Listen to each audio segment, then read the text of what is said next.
नमस्कार शेतकरी मित्रांनो, पुन्हा एकदा स्वागत आहे तुमचं नवीन व्हिडिओमध्ये।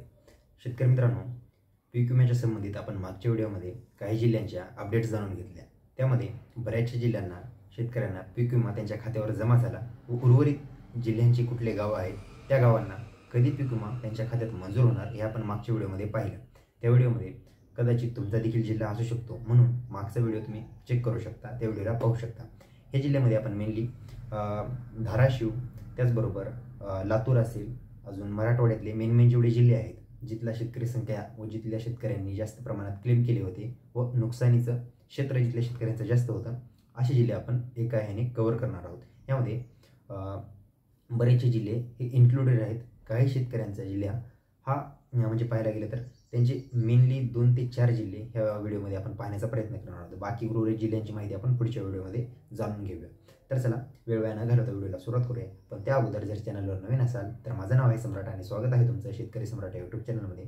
चॅनलला तुम्ही अद्यापही लाईक, सबस्क्राईब व शेअर केलं नसेल तेही करून घ्या व माझ्या डाव्या साईडला जे काही बेल आयकनचं बटन दिसते त्याला देखील दाबा, म्हणजे तुम्हाला पीक विमा व शेती संबंधित जी काही नवीन जी आर येतात त्याच्या संबंधित तुम्हाला सर्वात लवकर माहिती भेटून जाईल। तर चला वेळ वाया न घालवता आपण व्हिडिओला सुरुवात करूया।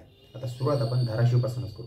तर बघा, धाराशिवमध्ये मेनली पाहायला गेलं तर 8 तालुक्यांमध्ये उमरगा तालुक्यामध्ये उस्मानाबाद तालुका म्हणजे आजचं धाराशिव, कळंब तालुका, त्यानंतर तुळजापूर, परांडा तालुका, भूम तालुका, लोहारा व वाशी ह्या तालुक्यांच्या बऱ्याचशा गावांमध्ये मागच्या 1 महिन्यात 1 ते 1.5 महिन्यामध्ये पीक विम्याचं थोड्याफार का प्रमाणात होईना रक्कम त्यांच्या खात्यावर जमा झाली आहे। उर्वरित गावं कुठली आहेत ते देखील आपण व्हिडिओ जाणून घेऊ व त्यांना किती तारखेपर्यंत पीक विमा येऊ शकतो हे देखील जाणून घेऊ। त्याचबरोबर आपण ही जिल्ह्यांची सिरीज कंटिन्यू ठेवणार आहोत, म्हणजेच उर्वरित जिल्हे उद्या देखील आपण कव्हर करण्याचा प्रयत्न करू, म्हणजे एकंदरीत जेवढे पेंडिंगमध्ये राहिलेले शेतकऱ्यांचे जिल्हे व गाव आहेत ते सर्वच व्हिडिओच्या मार्फत कव्हर करण्यात येईल। बघा, उमरगा तालुक्यातले बघा जवळपास 51 ते 52 गावांना पीक विमा भेटलेला आहे। उर्वरित गावं बघा, ह्यामध्ये उर्वरित गावांमध्ये देखील काही तुरळक शेतकऱ्यांना भेटले असतील, सर्व शेतकऱ्यांना भेटलेले नाही आहेत, त्यांची तारीख आपण जाणून घेऊ। बघा, त्यामध्ये इंगोली तांडा, त्यानंतर कदमपूर, कराळी, त्यानंतर कसगीवाडी, कोथळी, कोरेगाव, कोळसूर, कोळेवाडी, त्यानंतर गणेशनगर, त्यानंतर गुरुवाडी झाल्यानंतर थोरलीवाडी उमरगा तालुक्यामध्ये, त्यानंतर तुगाव, दुधनाळ, धाकटीवाडी झाल्यानंतर पासरवाडा, त्यानंतर फुलसिंगनगर, वेळंब, भिकार सावंगी, त्यानंतर मातोळा खुर्द, येनूर आणि रामपूर ह्या गावांच्या शेतकऱ्यांच्या अद्यापही आपल्याला म्हणजे तिथून कुठल्या माहितीच्या स्वरूपात आपल्याकडे हे आलेलं नाही की या या गावांमध्ये रक्कम प्राप्त झालेली आहे। रक्कम प्राप्त ह्या गावांना झालेली नाही, पीक विमा ह्यांना भेटलेला अद्यापही नाही आहे। या व्यतिरिक्त बाकी जेवढे उमरगा तालुक्यातले जेवढे गावं होते त्यामध्ये तुरळक शेतकऱ्यांच्या खात्यावर का होईना पण रक्कम जमा झालेली आहे। जर त्या व्यतिरिक्त जर कोणी नसेल, बाकी हे जिल्हे हे गाव सोडून जर इतर गावचं कोणी असेल तर तुमच्या खात्यावर अद्याप रक्कम झाली नसेल, तुम्ही कमेंट करू शकता, तुमच्या कमेंटचं नक्कीच उत्तर दिलं जाईल। त्यानंतर लातूर तालुक्यामध्ये अहमदपूर, उदगीर आणि औसा तालुका या 3 गावांमध्ये बघा जास्त प्रमाणात रक्कम भेटलेली नाही आहे, थोडीच। आता बघा, पेंडिंग गावं आपण जाणून घेऊया, कुठल्या गावांना पीक विमा भेटला नाही व कधी भेटणार आहे। बघा, औसा तालुका लातूरमधील उंबडगा बुद्रुक, त्यानंतर कारला, किल्लारी, त्यानंतर कोरांगळा, खानापूर नंतर गुलखेडा, गोटेवाडी, खानापूर हे परभणी जिल्ह्यामध्ये देखील आहे, तिथे पीक विम्याचं वाटप झालेलं आहे, आपण मागच्या व्हिडिओमध्ये पाहिले। त्यानंतर बघा, चिंचोळी, तापसे, त्यानंतर जमालपूर, जावळी, तुंगी बुद्रुक, त्यानंतर दापेगाव झाल्यानंतर बऱ्हाणपूर, बाणेगाव, बोलकुंड, बोरगाव, बोरफळ, भुसानी ह्या गावांना पीक विमा भेटण्याआधी बाकी आहे। त्यानंतर एकांबी, येरोळी, रामेगाव, वाघोली, त्यानंतर हटकरवाडी ह्या गावांना पीक विम्याचं अद्यापही वाटप झालेलं नाही आहे, म्हणजे कुणाला तरी झालं असेल पण जास्त शेतकरी अद्यापही वंचित आहेत। तर बघा, हे झाले औसा तालुक्यातले गावं। ह्यानंतर बघा, औसा तालुका झाल्यानंतर आपण उदगीर तालुका घेणार आहोत। उदगीर तालुक्यामध्ये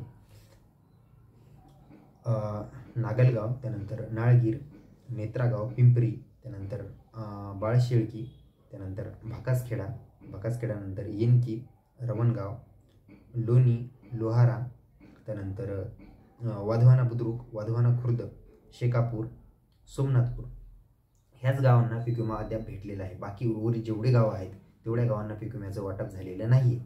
तर बघा ह्याच्या उदगीर तालुक्यातले गाव होते. उदगीर नंतर उरलेला राहिलेला एक तालुका बघा अहमदपूर तालुका. त्यानंतर बघा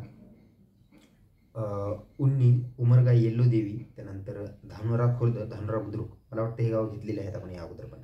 तर बघा ह्या शेतकऱ्यांना अद्याप पीक विम्याचं वाटप झालेलं नाही आहे. सर्वात मोठा प्रश्न पीक विमा कधी जमा होईल.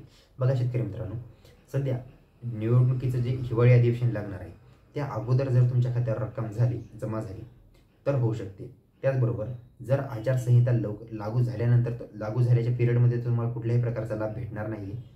ती आचारसंहिता संपल्यानंतरच काही शेतकऱ्यांना पीक विमा आधी येऊ शकतो, काही शेतकऱ्यांना नंतर. आता कुणाला कधी मिळतोय व किती स्वरूपात मिळतोय हे या व्हिडिओमध्ये आपण पुढच्या व्हिडिओमध्ये जाणून घेऊया. तर बघा ही झाली पीक विमा संबंधित अपडेट. त्या अगोदर बघा अतिवृष्टी नुकसान भरपाईची काय अपडेट आहे. अतिवृष्टी नुकसान भरपाई ही जवळपास 10 डिसेंबरच्या आसपास शेतकऱ्यांच्या खात्यावर येण्याची दाट शक्यता आहे. हिवाळी अधिवेशन जरी असेल तरी शेतकऱ्यांची जी मागेच पंचनामे सगळे पूर्ण झाले होते ती शेतकऱ्यांची यादी अपडेट सर्व काही झालेलं आहे. व गव्हर्नमेंटला सध्या 1800 ते 1900 कोटी रुपयाचा पीक विमा शेतकऱ्याच्या खात्यावर अतिवृष्टी नुकसान भरपाईचे पैसे शेतकऱ्याच्या खात्यावर जमा करायचं हे मुख्यमंत्र्यांनी आदेश ऑलरेडी दिलेले आहेत. याबाबत तुम्ही काळजी करू नका. किती प्रमाणात तुमचं क्षेत्र बाधित आहे, किती टक्के 110% वर आहे की किती आहे त्यानुसार तुमच्या खात्यावर रक्कम जमा होऊन जाईल. याबाबत तुम्ही काळजी करू नका. अतिवृष्टी नुकसान भरपाईच्या संदर्भात देखील आपण पुढच्या व्हिडिओमध्ये डिटेल व्हिडिओ घेऊन येणार आहोत. म्हणजे कुठल्या जिल्ह्यांचे सध्या पंचनामे पूर्ण झालेले आहेत व कुठल्या जिल्ह्यांना अद्यापही बाकी, हे आपण पुढच्या व्हिडिओच्या सर्व एकत्र व्हिडिओ कंबाईन करून आपण जाणून घेणार आहोत. तर ह्या व्यतिरिक्त तुम्हाला बाकी जर काही अपडेट पाहिजे असल्यास तुम्ही व्हिडिओच्या खाली कमेंट देखील करू शकता. सगळ्याच कमेंटचं उत्तर देणं शक्य नाही. जे कमेंट पॉसिबल होईल त्याच कमेंटचं उत्तर तुम्हाला देण्यात येईल.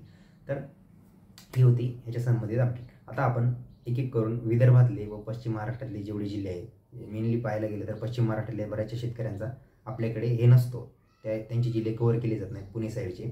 तर त्यांचे देखील जिल्हे कव्हर करण्याचा प्रयत्न केला जाईल, कारण त्या शेतकऱ्यांच्या कमेंट देखील आपल्याला फार कमी प्रमाणात येतात. पण मेन आपला मराठवाडा व विदर्भ ह्या आसपासच्या जिल्ह्यांच्या जास्त अपडेट आपल्याकडे असतात. म्हणून ह्याच्या संबंधित अपडेट आहे. लवकरच बाकी जिल्ह्यांची देखील अपडेट घेऊन येण्यात येईल. इथपर्यंत जर व्हिडिओ पाहिला असेल, चॅनलची माहिती जर महत्त्वाची वाटत असल्यास व्हिडिओला जास्तीत जास्त लाईक करा, शेअर करा व सबस्क्राईब करा. अशीच नवनवीन माहिती घेऊन आपण पुढच्या व्हिडिओमध्ये येणार आहोत.